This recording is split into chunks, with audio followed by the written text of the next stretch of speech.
Di tim Racang Panah.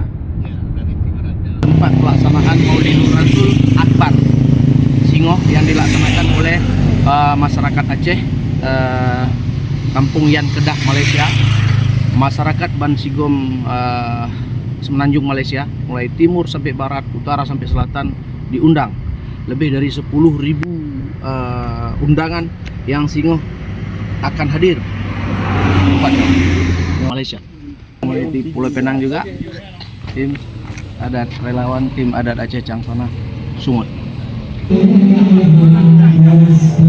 Alhamdulillah kamu konyol kandung dong Aceh ya juga mulai banyak yang acara puncak acara puncak mengenai Maulid di Kampung Aceh ya. Maulid Akbar masyarakat Aceh Malaysia di Kampung Aceh ya. Alhamdulillah.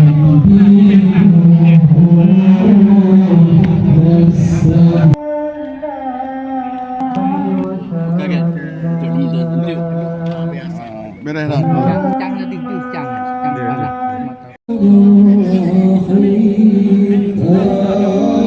Jangan satu perjuangan.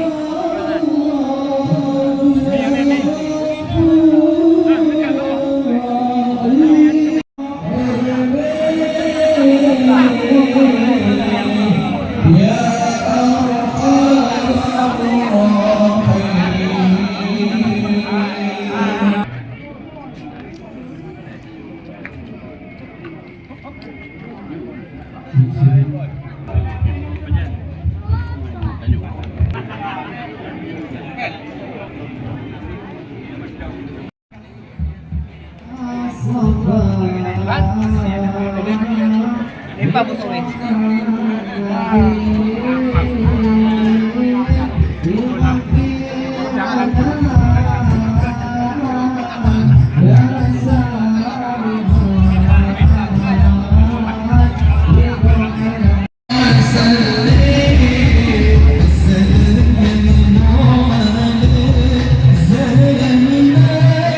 Assalamualaikum warahmatullahi wabarakatuh. Selamat datang merayakan Hari Maulidul Rasul SAW di Malaysia. Kami sangat merasa bangga dan senang hati dengan kedatangan daripada grup Cang Panah dari Medan. Terima kasih, salam kepada paman saya Profesor Ismail Taib di Medan. Assalamualaikum.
Ini nanti ya.